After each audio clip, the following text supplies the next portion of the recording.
Hi, and welcome to this episode of I've Got This Kid. I'm your host, Cherina Williams, licensed speech and language pathologist, homeschooling mom of two, wife of one, here to share everything speech, language, play, development, homeschooling, and all that other stuff that falls in between. World changers. Boy, did I miss you guys last week. Oh my gosh. My deepest apologies for not getting things out. I got to be transparent with you guys. I had to travel to go see about my grandma and go see about my aunt in a whole nother state. And it was just, I had to focus on family, and I can't promote world changing if I'm not trying to fix my own world and be present for those around me who need me. But guess what, y'all? I got your back. I totally have your back because I said the month of October is the month where I'm going to be answering questions. So guess what? You're going to get not just one episode, but 2 episodes released, which will make up for last week and then get into this week. So, hey, look, again, I got your back. I'm here doing the thing, making sure that we are being purposeful and intentional and learning how to connect, grow, and learn with our sugars. And sometimes that means that we got to get into some stuff. And that means you guys got to ask me some questions. And I'll give you the rundown from my vantage point, from a speech and language standpoint, and also a little bit of a mommy perspective as well. So here we go. Let's get into it. This is what's going on. Dear Cherina, my 2-year-old has not started speaking yet. When I talk to her, she ignores me and runs away. When she is alone, I hear her making sounds and noises. Sometimes she hits and becomes agitated when I interrupt her sounds. When I read to her, she either takes over the book or goes away.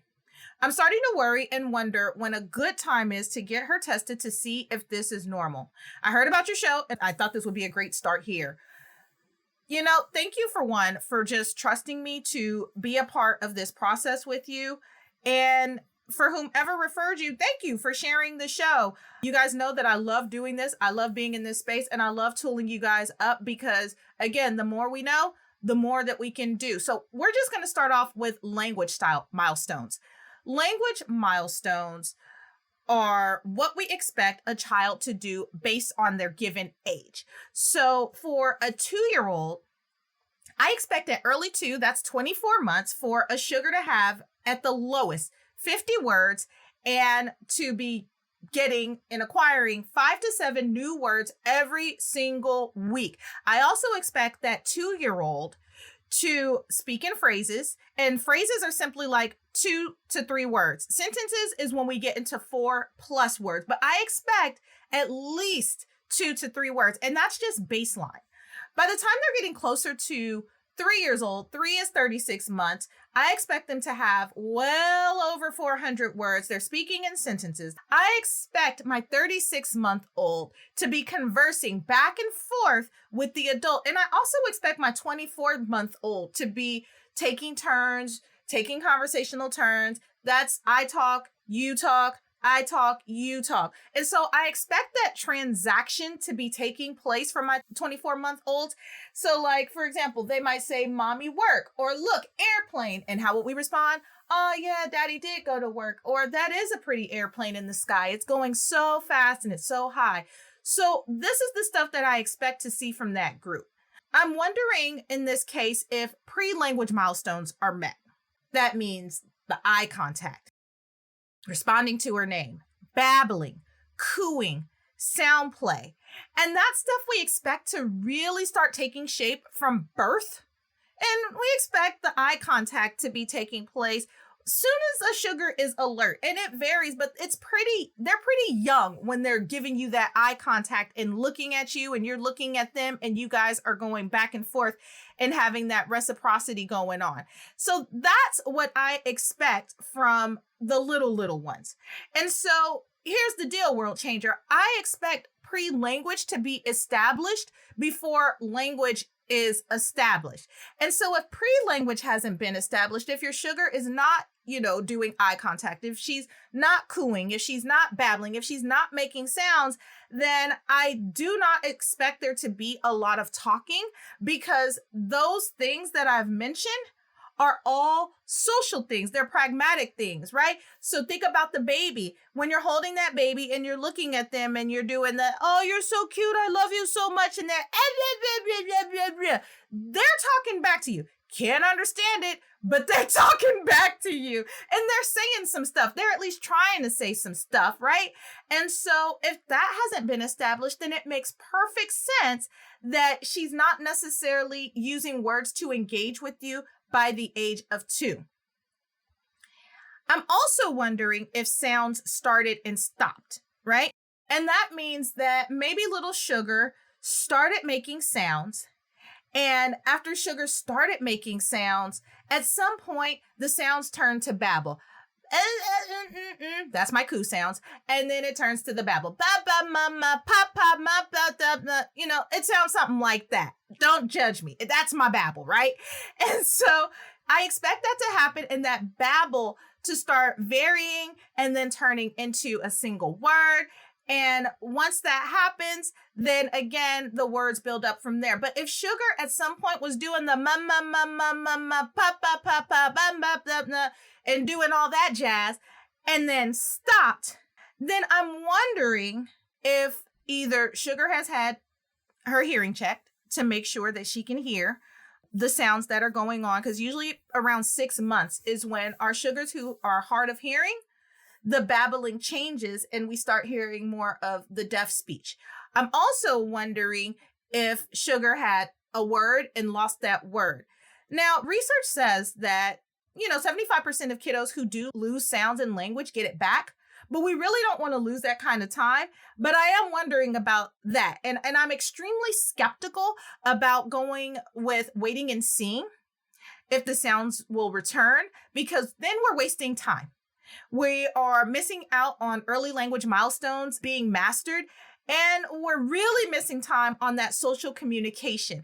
Somehow, some way, we've gotten into the habit of believing culturally that social communication, social language is somehow going to happen as soon as Sugar hits school. Like they need to go to school to learn social skills. And that's not true. They are learning social skills from the time that they are born, coming out of the belly. They are observing everything that's going on, which is nothing but a big old social party. And so I say all that to say, we don't want to miss out on that time to make sure that they're getting those social skills. And then by the time they get to school, they're doing what? Expanding on those social skills, cooperating in a different way. The milestones and the expectations are different, but make no mistake, world changer, those social skills are there by the time that they get to school. And so this brings me to the next thing, and I've already started talking about social communication because, again, it starts before school. It starts with mom and dad. It starts with a communication partner.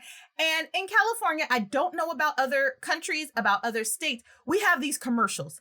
And these commercials are specifically geared to encourage parents not to stare at screens or their phones or their tablets, but to look at their baby and talk to their baby.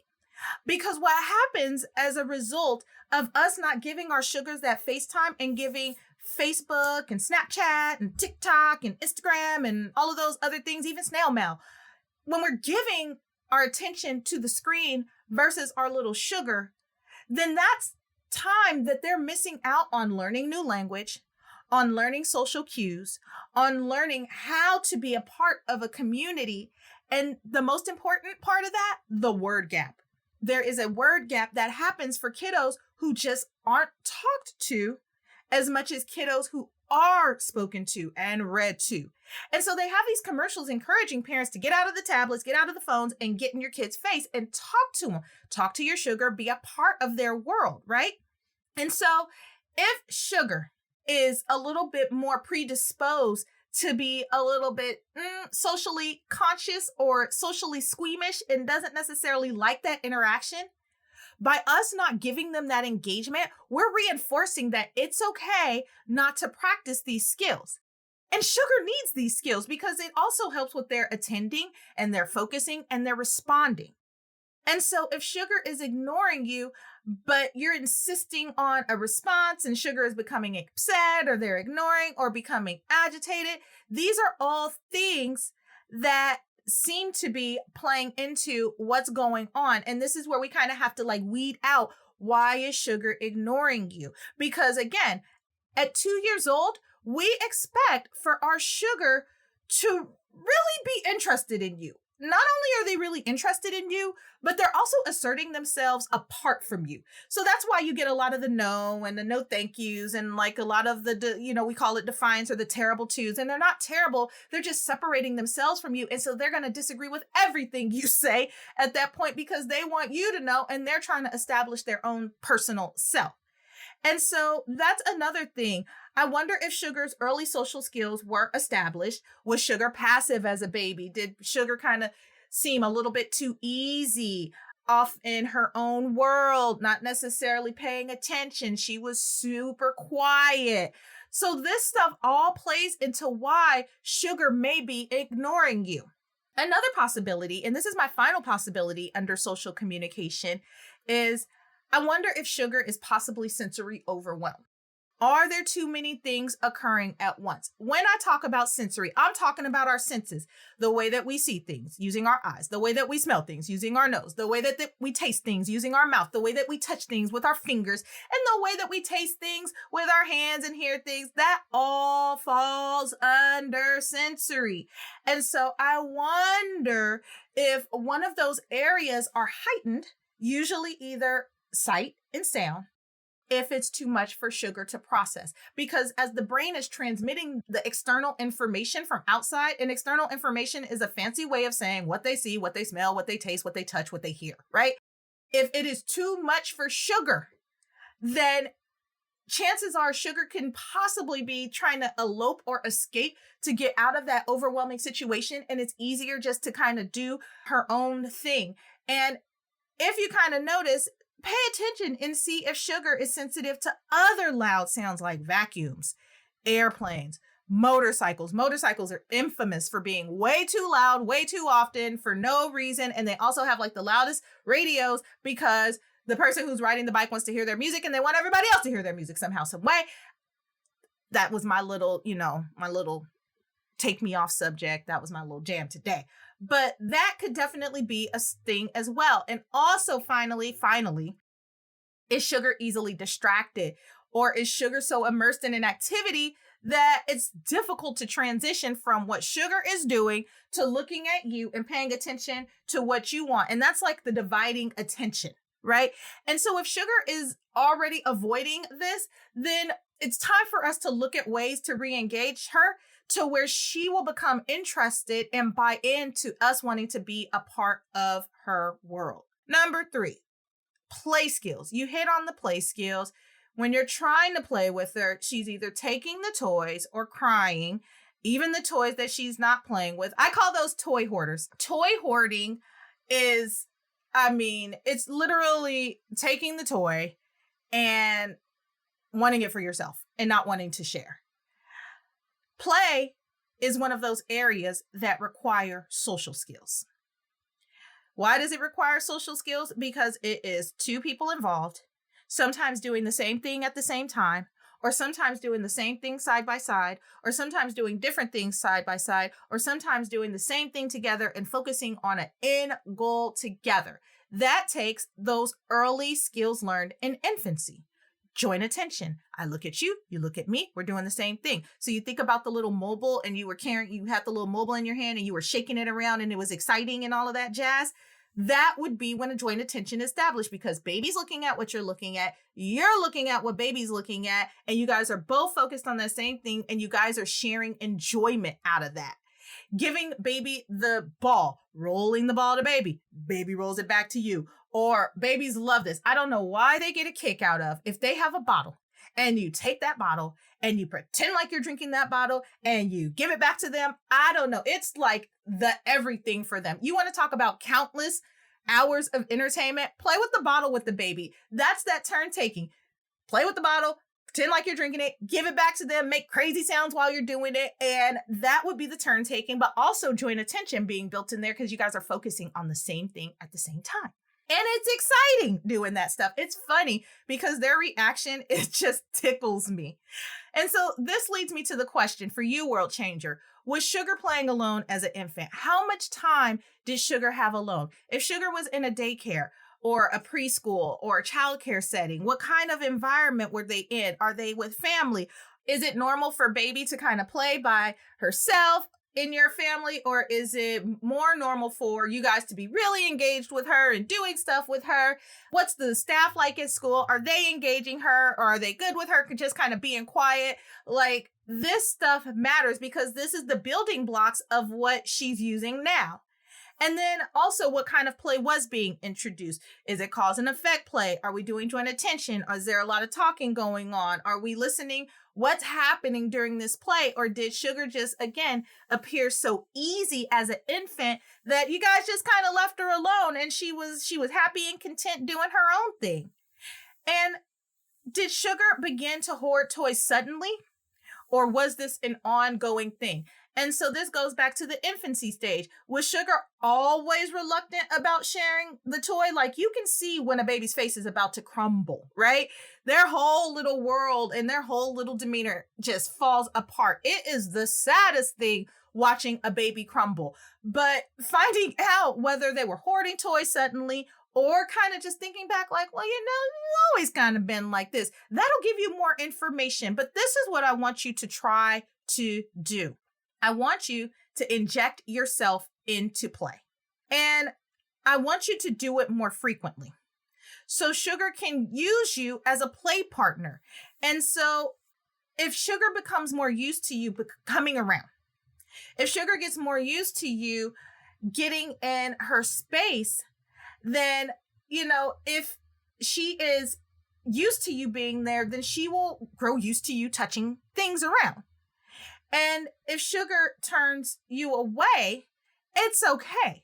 Just make sure you're always sitting at either a face-to-face direction or at a 90-degree direction to where you can always look in Sugar's face. That's always my goal around play, is that I can look in Sugar's face. I can look into their eyes. I can look and see their reaction. I can build upon that, or I can know when it's time to kind of lean back and get out of the way. And it gives you that gauge. So don't let Sugar turn away from you. And even if she does, don't say anything to her. Just move yourself, inject yourself in another degree or another angle to where you're still able all of the time to look at Sugar's face. Another thing, we are infamous because we want our Sugars to succeed. We want our baby to succeed. I want her to succeed. And sometimes succeeding in our mind means taking over. But taking over is the funniest thing, because when we take over, we take away the opportunity for Sugar to practice what they're not good at, right? And so if we try to take over and assert ourselves and do it for Sugar, then Sugar is not necessarily learning how to do things. And it's also putting Sugar in a place to where you're turning Sugar off because you're coming in. She already don't want you there, maybe. And then if you are trying to take over the play or try to convince her that play is way cooler the way that you're doing it, then it seriously becomes a problem for Sugar, and she's going to reject you as a play partner. And so it's really important then to just focus on one thing at a time. So if the blocks are out, you have your blocks, Sugar has her blocks, you build your thing, she builds her thing. And if she tries to interject into that type of play, then you can say to her, are we doing together or are we doing separate? Because you can't take over my toys and I don't want to take over your toys. And that's then giving her the assurance that you're not trying to take over. You're just trying to be a part of this thing with her. And it underwhelms the play situation to where maybe she'll thaw out a little bit and become a little bit less agitated. Going back into if Sugar does try to take over during play, you can offer up the words trade, like you give me one of yours and I'll give you one of mine. And depending, Sugar might go for that. Sugar may not go for that, but she'll let you know. Or you could do a my turn, your turn, my turn, your turn. And as you guys do that my turn, your turn rhythm, then Sugar may become more accustomed to allowing you to be a part of the play space because you're not taking over it. You're making it more interactive and more engaging, and it just makes it a lot more enjoyable. And then you can start really building on those other areas that you're concerned about as far as building in language, because then you could say, here's the block, or block, here's block.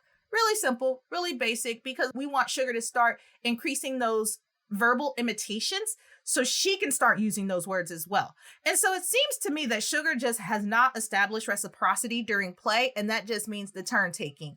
And it might be that Sugar may be overwhelmed with you as a play partner, or Sugar hasn't established flexibility during play, and that's just turn taking. And Sugar is toy and book hoarding, because book hoarding falls under play and toys as well. Book hoarding is when Sugar just wants the book, wants to monopolize the book, doesn't want you to be a part of the book, may want you to sit down for the book, but doesn't want you to have anything to do with it, and it's highly controlled. And I'm going to cover receptive language. Even though you didn't mention receptive language, I'm just going to give it a brief little to give you something to think about, a little bit of a nudge to pay attention to this. Receptive language is simply understanding language. If mommy talks or daddy talks, do I understand them? If sister talks, do I understand them? If you call my name, am I responding? That's receptive language. If I tell you to do something, does Sugar get up and do it? That is receptive language. It's following through with what somebody else asked you to do. And I'm going to assume a few things about the receptive language piece. That Sugar can probably show you what she wants, but she won't give you the items that you ask for.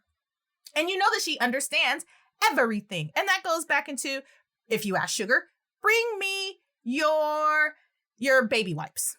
And Sugar looks over at the baby wipes and looks at you and ignores you and pretends like you don't even exist. But you've said baby wipes a million times. You've seen Sugar go over to the baby wipes before when she feels like doing it, or she does it way after you ask her.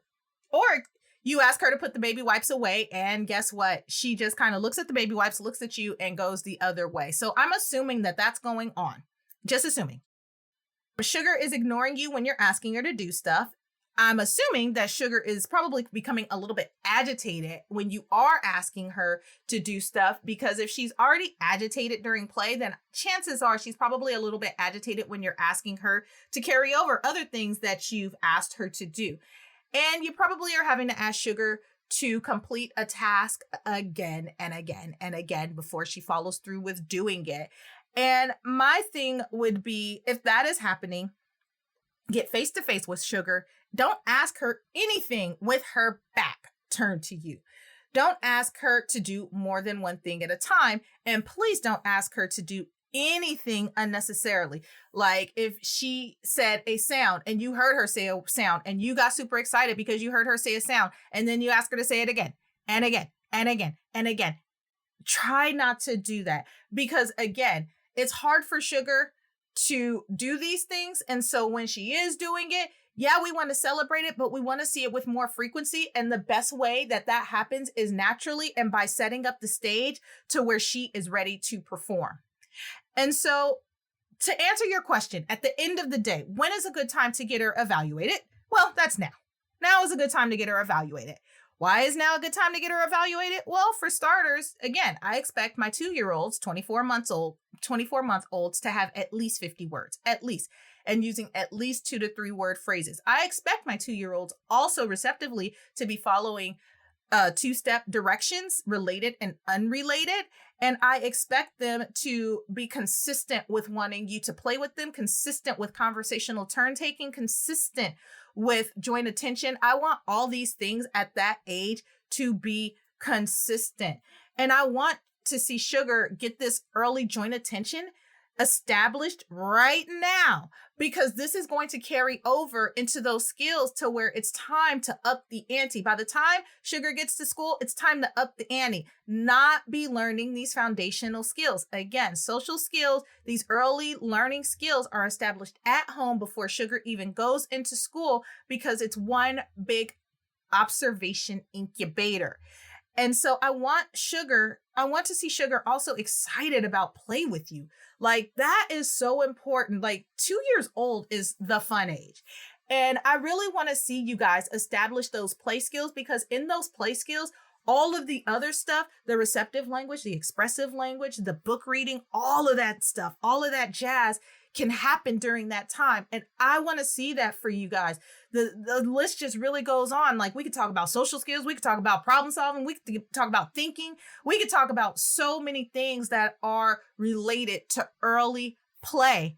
So I don't want you to hesitate. I want you to run, don't walk, and find a local speech and language pathologist who can really evaluate. At this point, I'm saying it's not even consultation time, it's evaluation time. Get that evaluation done, get Sugar some help, make sure your speech and language pathologist is really not only helping Sugar, but helping you to carry out these goals at home and making it more of a collaboration and an interactive thing to where you're excited about speech therapy as much as your little Sugar is. Because usually most Sugars love their speech therapist because we're just fun people like that. We're just fun. I don't know what to say. Like, we got a bag of tricks. We're fun. We have toys. Like, what's not to love? Bubbles. And we find all kinds of ways to make life a little bit more interesting for this world. So, World Changer, please don't hesitate on that. Thank you for sending in that question. You can go to asha.org and find a speech and language pathologist there. You can visit your pediatrician. Your pediatrician is helpful. They can give you a referral to speech therapists that they've actually worked with, because pediatricians, they're usually a box of tools as well, and they usually know some people in the area. So I will ask my pediatrician as well to help me find a speech and language pathologist who specializes in early language, because that's key. Like, you really want someone who understands early language development and understands how to really get that ball rolling to minimize those gaps, y'all, okay? Don't hesitate on that. You can always reach out to me at I'veGotThisKid.com to check things out, all right? World Changers, guess what? In all of the chaos, in all of the fun, in all of the joy, in all of the excitement, the day is here. You can now not join the interest list. You can get your pre-copy of my book, Watch Me, Connecting to Your Child Through Play. This book is everything that you need to connect during play, monitor early milestones, provide step-by-step tips like, what do I do when Susie won't sit down for story time? Or what do I do when Kyle won't play with me? I talked about that today, but I do go in more detail talking about that. And you know what, World Changers? This book is such a quick read. It's literally meant for you to be able to go to the table of contents, find that area, go to that area, and have hands-on tips to carry out right then with practical steps that'll carry you through. It's not my goal to just talk to you about theory and stuff. I want you to be proactive immediately, because remember, that birth to 3 time, it goes by quick, and we want to have foundation in place. So I don't need you reading 3 hours of a book. I need you to have a quick read, sit down, get through it, go about your day, and have that time with Sugar. I want you to spend more time practicing with Sugar, more time sitting down reading with Sugar, more time doing what it takes to push to purpose. That stuff is important, y'all. And so I want you guys to grab the book. I'm going to answer those questions and so much more. So as soon as you're done here, click on the link below and join the movement of intentional parenting. Also, if this podcast has been amazing to you, please don't keep it to yourself. Share with a friend. Let's get others out there tooled up. There's no reason for us to keep good information to ourselves. And if you know someone who's going through this might not be the episode that relates to you, but you may know somebody else and you're like, I don't know how to say it, but I don't want to be the one to say it because I don't want you to think that I think something's wrong with your child, because that can even be a sticky situation. Let me do the talking for you. Let me be the one to do the talking for you and take you out of the equation, but you just be that referral source to be like, hey, I noticed and my girl Cherina's over there talking about this stuff. You probably want to tune in. That's the best way that we can push to purpose and make sure that the people around us, the ones that we love, are getting the knowledge, the skills, and the tools that they need. I love answering these questions. I love keeping us tooled up. Keep sending in these questions. Keep sending in your information. Join me next time where I will continue answering your questions, because remember, October is the month of you've got questions, I got answers. So although this month topics are already scheduled, still send in your questions, because that's what I'm here for. You never know when I'm going to come out the gates answering your questions. They can be sent to questions@I'veGotThisKid.com. I would totally love to hear from you. World Changers, until the next time, take care.